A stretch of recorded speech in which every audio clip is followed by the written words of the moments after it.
Panginoon, magandang araw po.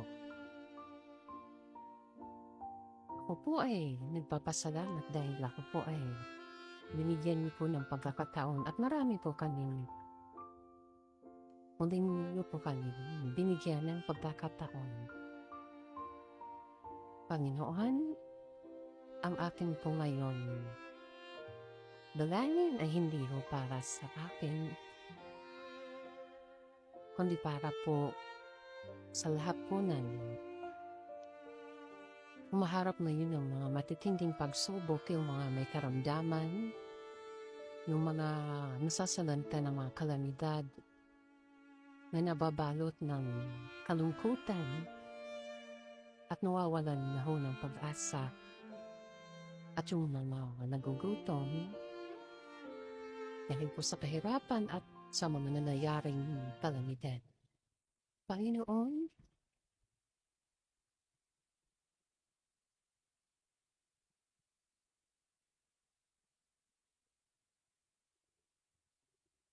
ipupos mo po sana ang iyong pag-ibig sa mga taong nananailangan po ng inyong kalinga, yung mga nagugutom. Magkaroon po sila ng makakain, yung mga nilalamig dahil sa nawalan po ng tirahan. Painitin niyo po ang kanilang pakiramdam. Yung mga sakit, hapusin niyo po sila na maibsan ang kanilang nadaramang kirot, pagdurugo, pamamaga. At yung mga nalulungkot sa mga problema, bigyan po sila ng kapayapaan at tibay at pag-asa.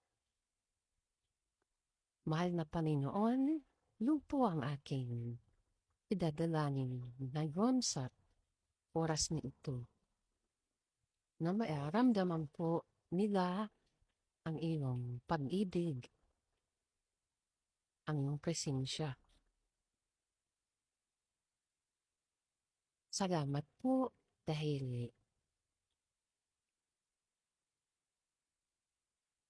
ako at ang aking mga mahal sa buhay, kami lahat at ang aming lugar, kami po ay nasa ligtas. Pakiusap po, Lord.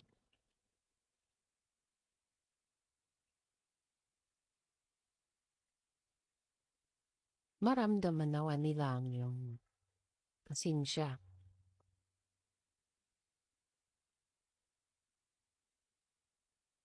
At patawad po sa aming mga pagkakamali. Gabayan niyo kami na maitama, maituwid namin kung ano man po ang aming mga pagkakamali. Magawa po namin ang inyong kagustuhan. Sa ngalan ng Ama at ng Anak at ng Espiritu Santo. Amen.